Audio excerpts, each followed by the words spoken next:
Hi everybody, on today's presentation we're going to take a look at incident logging. Nice and simple, everyone logs incidents with their ITSM solution. Some say it's a boring subject matter, but I think most people on the service desk would disagree with that. It's bread and butter, so it's important that we take a look at what our solution can do to support the incident logging process. So I'm going to run through today a very simple mechanism to log an incident. And in terms of kind of a use case, let's pretend that I'm brand new in the organisation. So I'm logging my first incident for the organisation. So I don't know anything yet. I'm new, and I'm going to demonstrate how the software can help out not only new employees, of course, but also existing employees as well, who may be a little bit more experienced. But let's take a look. So there are many different mechanisms to log an incident using MSM. We can log incidents via self-service, via mail import, so people can send emails in to raise incidents. Automated methods, network monitoring solutions that we can integrate with. There are a whole host of different mechanisms to log an incident, but we're going to stick to the normal, almost default method of logging an incident, which most people on a service desk would typically do. So if you look at my cursor on the top left here, if I go across here, I can log a new request. So within Marval and in the industry as a whole, typically different types of requests can be incidents, problems, changes, and so on and so forth. At Marval, we categorise them all as requests because somebody's requesting something. As you can see here, so I'm currently logged in as an administrator, so I can see absolutely everything. So you can see here I can log, yes, I can log an incident, a problem, a task, a change, but I can also log a HR request or risks or a deployment, a HR incident. So yeah, we can create different bespoke request types for different functions outside of the core ITIL practices, as well as providing different departments the ability to log things themselves. But enough on that, we're going to log a nice simple IT incident for a customer called Ben Smith. Ben Smith has just called the service desk. He's got a problem with his email. So we're going to log an incident for Ben. So if I click on the incident to log the new incident, that will take me through to my incident logging screen. So these incident logging screens are fairly self-explanatory. On the left-hand side of the screen here, we have a view of who the contact is, who the customer is. In the middle here, we have the what's being logged, so the service, the symptom, the description. And underneath here, we have the how is it going to be resolved. So who's the assignee, who's the tracker, what's the workflow, what's the priority, the impact, the urgency. Usual stuff, bread and butter stuff that most people watching this video probably would have seen. On the right hand side of the screen here, we support the notion of checklists. So often when an incident gets logged, the service desk might log it and then escalate it to the level 2 team, and then the level 2 team assign it straight back to the service desk because they don't have sufficient information to start working on the incident. So to get around that, within our solution, you can have your level 1 and your level 2 teams and your level 3 teams as well, potentially working together to create these checklists. It's just a simple mechanism to capture information at the point of incident logging. So if it is escalated to the level 2 person, this information will be visible to them when they start working on the incident. So I'm working on the service desk. It's my first day on the service desk and I get a call from Ben Smith. So the phone's rang, I've answered the phone and it says, Ben Smith, I've got an issue with my email, not a problem. So as the service desk analyst, I'm going to search for Smith in here and I'll search the entire organisational structure for any match for the word Smith, but we can also search for email addresses, locations, customer numbers, IDs, anything associated to a person we can search for within here. So there's Ben Smith, I found Ben, so if I click on Ben, what will happen is we're given some additional information automatically. So in the bottom right hand corner of the screen, I can see some special instructions for Ben Smith. So Ben has just joined the organisation as the new financial director. So this information is helpful to me. If I work on the service desk, I already now know the level of person I'm dealing with. I'm dealing with a director, so of course I should address him appropriately. Underneath there, I can see that Ben, Mr. Smith, Ben, he's a VIP. So the VIP flag is a cosmetic reference to somebody's status within the organisation. So senior management, directors, people like that. But also, it's not just cosmetic, it can also actually drive different behaviours and automation as well. So a VIP might have a priority increased on the incident, or they might have a different SLA. It's two simple examples. I can also see that Ben's last interaction with the service desk was actually amazing. So he's left some feedback at the closure of a previous incident, and he said, "Brilliant, thank you." So the service desk analyst, who again is new, my first working day in the company, I can see the last interaction that Ben had was positive. So already I've got helpful information. If I click on the contact next to Ben Smith, so one mouse click, and I've got lots of helpful information. So let me make this bigger. I can see Ben's job title, his parent organisation or his department, his customer, and where he's from. So it's currently the county council. Unique identifier, it could be a payroll number, it could be anything. Ben's address and embedded Google map as well. So this isn't just a JPEG or an embedded picture. This is a live embedded Google map as well, which supports satellite and normal map, and it also supports street view as well. If I drop a man there, we can look at a street view. I'm pretty sure Ben doesn't work there, but just showing the functionality. If I scroll down, I can see Ben's contact details, all of his information that I need. A picture of Ben, so if Ben physically comes to the service desk, I can greet him because I know what he looks like, and again, it's about promoting good service. If I scroll down, I can see any special instructions for Ben. Again, so these were referenced on that pop-up in the bottom right-hand corner, so I can see that Ben has just joined as the financial director on here as well. These attributes are essentially anything which you as an organisation want to associate to a person. So we might not provide driving licence check or employment status or is first aider out of the box, but you can create these attributes yourself. These are user-defined attributes, and the good thing about our solution is that they can actually be searched and they can be reported against, and attributes can be used to drive different behaviour as well.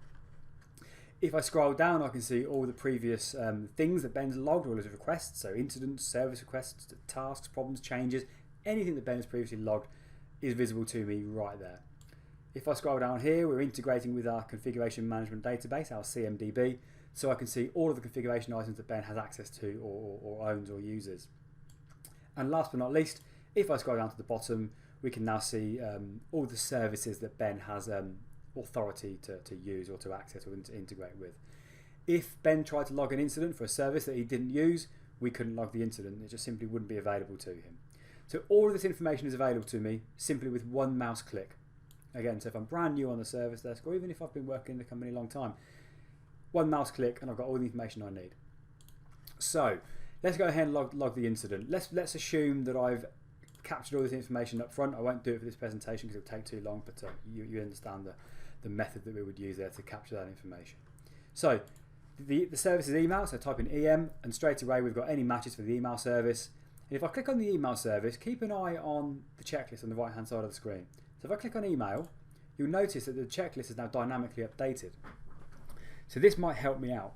I might not know how to resolve any email issues, but this checklist has been displayed to me dynamically because simply through me selecting the service as email. So I've got a nice email troubleshooting overview. So I'm being told what to check with the customer to potentially solve this incident as a first time fix, which would be ideal. But unfortunately we can't. This didn't prove helpful, so we'll go ahead and log the incident anyway.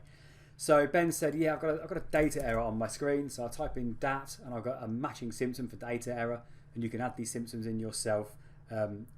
It's better to have these symptoms as predefined classifications that you can add in yourself instead of free text, because if it's free text, it's difficult to search and report on them.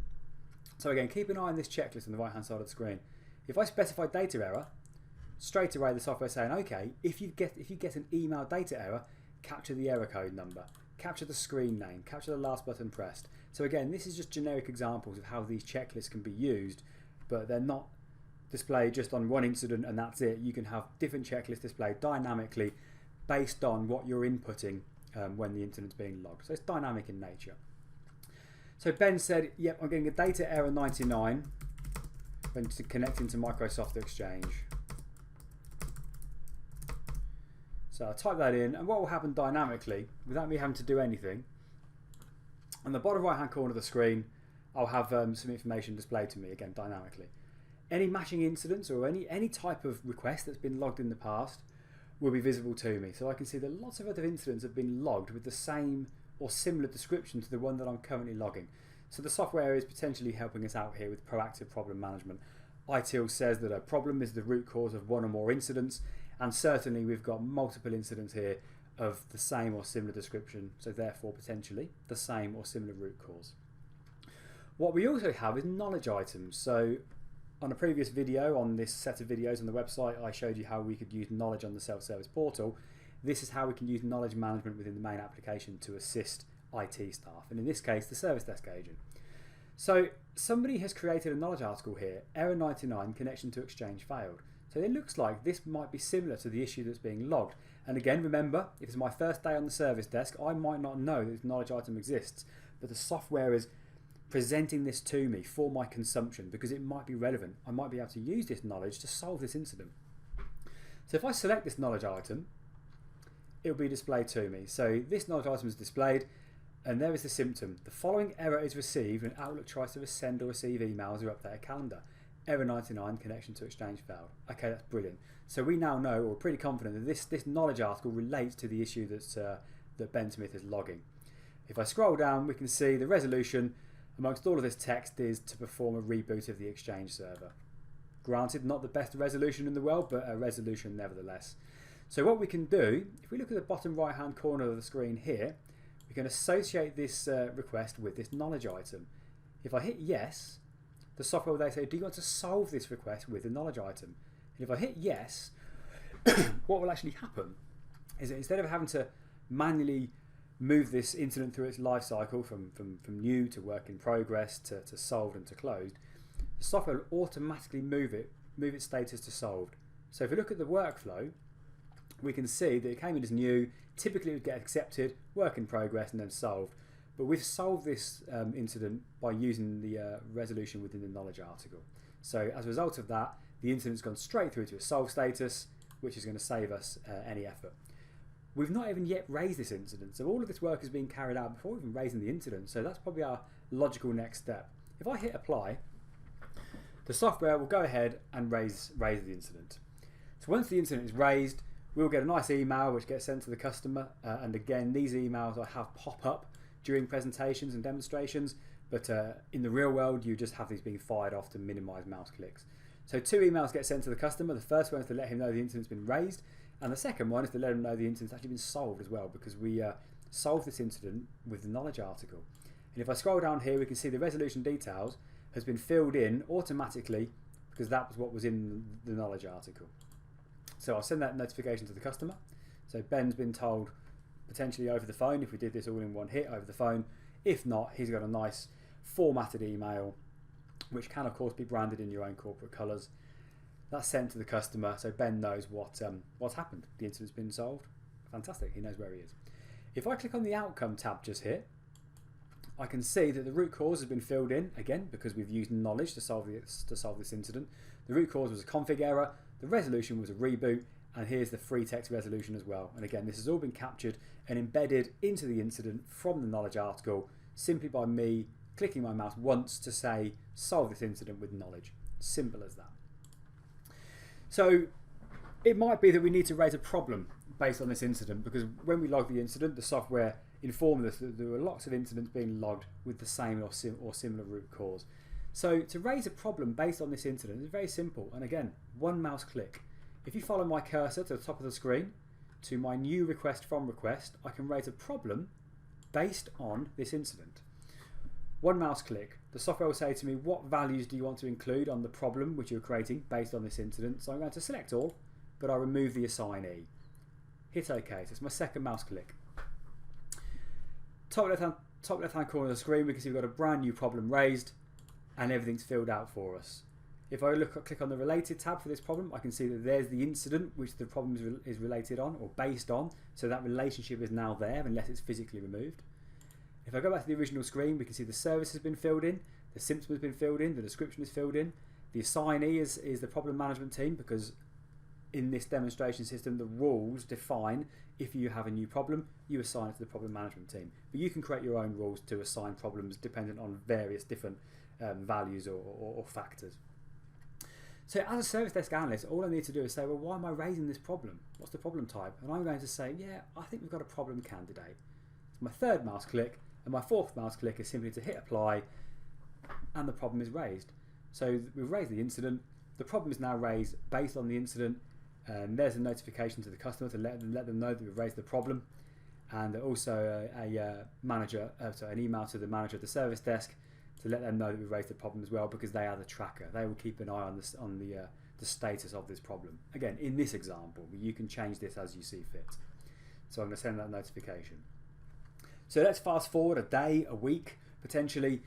The problem management team have said, yep, we know what we need to do. We need to perform a software update on the Exchange server to resolve this issue. So we need to raise a change based on this problem. And again, very easy. If you follow my cursor, go up to the top of the screen, I can raise a change based on this problem. I'll select all the values for speed, hit OK, and we've now raised the change based on this problem. If I click on the related tab, there's the problem that we've raised the change on, and also we can relate to configuration items as well. So if we're performing a change on our email server, it would be appropriate to relate our email server, our configuration item, to this change. So if I simply search for email or EMAI, hit search, there's our email server, hit relate, that has now related our email server to this change, so that that relationship is there. And from that point, you would then schedule your change as you would typically do within your organization. So just in summary, we've raised an incident, we know who the customer is, we know all their details, we know what they look like, we know the incident history or request history, we know what services that customer has, we know what configuration items that customer has. The software has helped us log the incident by usage of checklists. We've logged the incident, the software has helped us with proactive problem management by letting us know of multiple other incidents that have got a similar or identical root cause or description. We've created the incident, we've solved the incident with knowledge, and with a few mouse clicks we've raised the problem based on the incident, and from there we've raised the change based on that problem. So lots of different ITIL practice areas there referenced, and lots of automation within the software to help us do that. So that's the end of this particular presentation. I hope you all enjoyed it, and as always, please do keep in touch with this page where we'll show you many other product videos. Thanks very much indeed. Thank you.